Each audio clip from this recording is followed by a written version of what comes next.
a subversão principal do jogo? Os jogadores são os NPCs e os NPCs são os heróis. Fala, nação gamer. Esse primeiro vídeo é motivado pelo professor Lee, que lançou um desafio de criar um MMO em 30 dias para a comunidade deles. É uma jam em cima desse conceito de Mists of Cracovia. Assim, alguém sugeriu isso de brincadeira lá no chat dele e eles pegaram para fazer o jogo, então é uma jam. São 30 dias para fazer um MMO, que é um tempo super curto. O escopo de um MMO é gigantesco, muito difícil.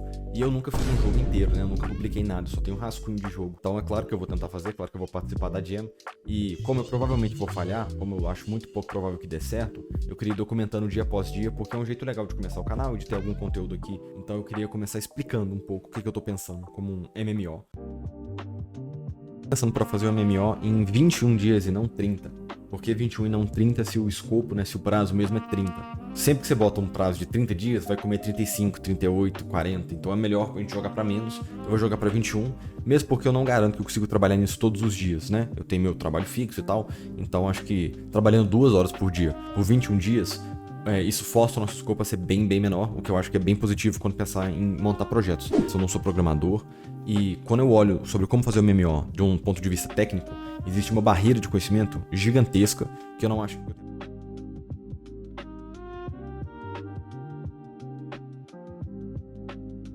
E, bom, meu background é como ilustrador, é como designer de produto, é na área de UX. Eu não sou da área de programação, então pra mim sozinho seria impossível do zero montar essa parada toda. Justamente por isso eu vou contar muito com a ajuda do Cursor, do Cloud. Ela pode ser uma enorme aliada no desenvolvimento de jogos, porque o que ela faz é pegar o trabalho manual e automatizar. Qualquer pessoa que trabalha com isso tem que reconhecer que você ganha muita agilidade no desenvolvimento de algumas coisas. Às vezes é muito mais fácil você colocar IA para fazer uma coisa que você sabe o que tem que ser feito, e você coloca ela para escrever, ela para fazer, você só supervisiona. Talvez o jeito que eu penso é quase como se a produção e o trabalho fosse um carro. A gente quer a IA como motor, mas o ser humano no volante. O volante tem que ser humano ainda. Quando a gente vai fazer o design de um jogo, eu acho que a gente pode colocar em 2 lugares, ou de um arquiteto ou de um investidor. Ou você vai construir experiências customizadas, experiências desenhadas para o seu usuário, ou você vai criar sistemas que por conta própria geram experiências para o usuário. Para existir um novo nível de Mario, para você ter uma nova experiência com esse jogo, tem que existir um designer que senta e monta um nível. Enquanto em Deus Ex, você pode ter um nível só, mas as diferentes builds do jogador permitem que ele vivencie aquele nível de várias formas diferentes. É por isso que jogos indie costumam preferir geração incremental, porque isso te permite ter muitas experiências novas com o mesmo nível de trabalho. Mas no mundo dos MMOs, a gente tem um exemplo bem interessante, já que a gente tá pensando em montar um projeto de MMO. Final Fantasy XIV e Ragnarok Online. Ragnarok tem quest, tem história, mas a grande parte do jogo é grinding. E grinding foi uma solução que foi popularizada pela Coreia do Sul para maximizar o tempo de desenvolvimento. Então, quando você pega e desenvolve 5 inimigos, mas para você passar pelos 5 inimigos, você tem que grindar por 20, 40, 60, 80 horas, você criou conteúdo a um preço muito baixo. Preço de programação, de arte, de música e tudo mais. Final Fantasy XIV é um jogo que é construído em torno de história. Então, você pode jogar a história principal uma vez, dificilmente você vai jogar uma segunda vez. Para existir uma nova expansão, tem que ter um escritor sentando, escrevendo, tem que ter os compositores fazendo novas músicas, tem que ter os desenhistas, os ilustradores fazendo novas peças artísticas. É um investimento muito mais alto, que é claro, leva a um engajamento emocional muito maior. Se eu tenho 21 dias para desenvolver um MMO, eu preciso ter isso em mente. Se eu for construir um jogo que demanda ações curadas, que demanda que a gente pare, monte dungeon, monte raid, monte monstros, monte sistema de combate, monte classes que são significativamente diferentes do gameplay, isso só aumenta o nível de desenvolvimento, a complexidade de desenvolvimento, enquanto um jogo baseado em sistemas consegue ser muito mais escalável de maneira muito mais fácil.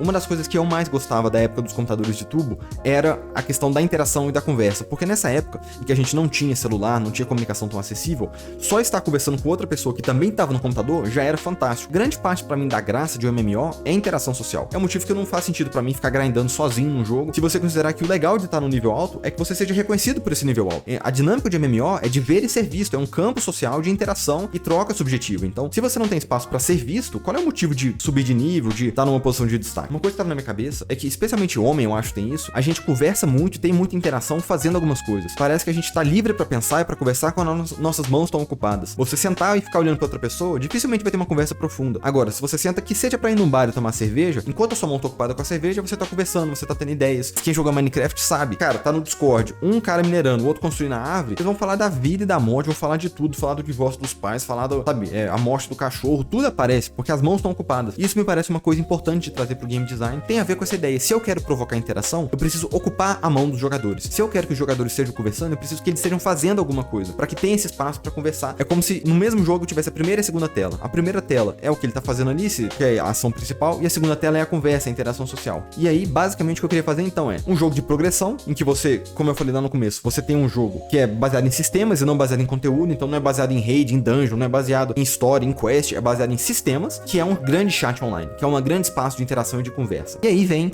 a minha ideia, que é baseada inteiramente em torno do conceito do ferreiro de Ragnarok.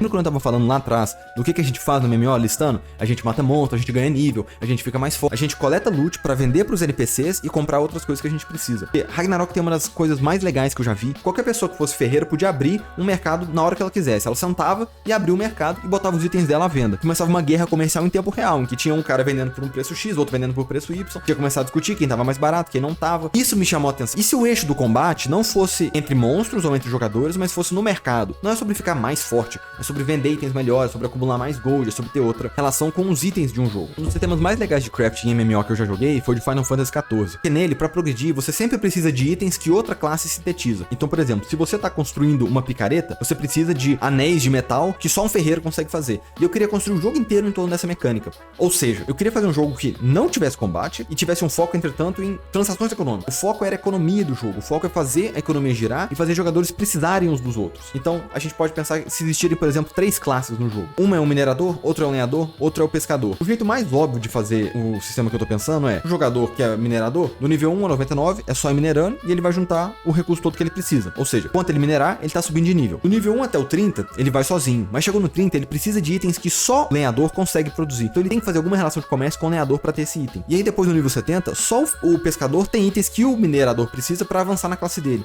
Então você continua aumentando níveis de dificuldade e níveis de interação necessários. É uma interdependência de jogadores. E aí quando ele chega no nível 99, ele pode começar uma classe nova se ele quiser. E aí como é que ele vira um lenhador além de um minerador? Através do crack, que é a moeda única do jogo, que você obtém no nível 99, ela pode ser carésima, então a função do jogo é você juntar dinheiro para comprar um crack. Então qual é a subversão principal do jogo? Os jogadores são os NPCs e os NPCs são os heróis. Então o jogador não é o mago, não é um arqueiro, não é um guerreiro. O jogador é um comerciante, o jogador é um minerador, ele é um pescador. E quem são os NPCs? Os aventureiros. Então os NPCs são magos, os NPCs são arqueiros, os NPCs são guerreiros. Porque dessa forma, o jogador tá criando uma economia e as quests que ele tá fazendo, ele tá criando espadas porque tem um aventureiro que quer uma espada. Ele tá criando, por exemplo, cozinhando comida porque ele tem um aventureiro que precisa de comida. Isso deve criar uma economia em que todo mundo gira. E quando você junta um crack, você pode ter, inclusive, classes especializadas, que são, por exemplo, um mercador. E o mercador pode abrir uma loja permanente. Ou você pode virar um cozinheiro, que aí pode pegar insumos dos aventureiros e transformar em comida e vender pra ele de volta. E você minerou, você fez a sua parada e tudo mais, eu queria que tivesse algum sistema de energia atrelado a isso. Então você não pode ficar só spamando, minerar. Minerou, acabou a sua energia. Como é que você recupera a energia? Passivamente você recupera só de estar no mundo. Ah, mas isso é chato, né? Vou ter que ficar lá esperando. Bom, primeiro você abre uma janela pra você conversar com outros jogadores. É uma janela pra você ter mais interação. Mas segundo, eu queria popular com atividades besta, tipo pega-pega, esconde-esconde. Então é só uma forma de forçar pausas para que o jogo não seja só ficar minerando. Ele vai te forçar a ter interações sociais pra você conhecer gente nova, divertir com gente nova, ter um momento de descontração. E se você não quiser participar, aperta o botão X, senta que nem Ragnarok e sentando você recupera energia mais rápido. Vamos trabalhar. Essa é a minha ideia, é isso que eu tava querendo fazer em relação ao jogo. Eu não sei se vai fazer sentido, vamos experimentar se vai dar certo, mas esse é o meu modelo pro Krakow. Rapaziada, é o seguinte, eu gravei esse vídeo logo no segundo dia, logo depois que o professor Lee divulgou a Jam de Krakow. Só que eu não sabia editar vídeo, eu tô aprendendo agora e descobri que editar vídeo é muito difícil. Então levou tipo uma semana pra eu editar esse vídeo e nesse momento o jogo já avançou um monte, já tem sistema de login, tem sistema de criação de personagem, tem sistema de crafting, tem sistema de harvesting, a coisa tá andando. E eu preciso dar um tapa visual, preciso deixar o jogo com uma cara mais legal, preciso voltar pra parte de artes visuais. E eu preciso continuar desenvolvendo conteúdo para cá. Se você tá vendo esse vídeo quando ele está sendo publicado, quarta-feira agora eu vou fazer uma live de desenvolvimento e vou desenvolver o jogo ao vivo e vou gravar o desenvolvimento que a gente fez lá e vai ser isso aí mesmo. Então, se você tem vontade para colar, acho que vai ser muito legal. Deve ter também quinta ou sexta, eu vou ver qual outro dia, mas quarta-feira com certeza vai rolar. Quarta-feira, 19 horas. Então fica de olho e é isso aí. Um abraço, não esquece de curtir, se inscrever. Estamos começando essa maluquice. Carro do som.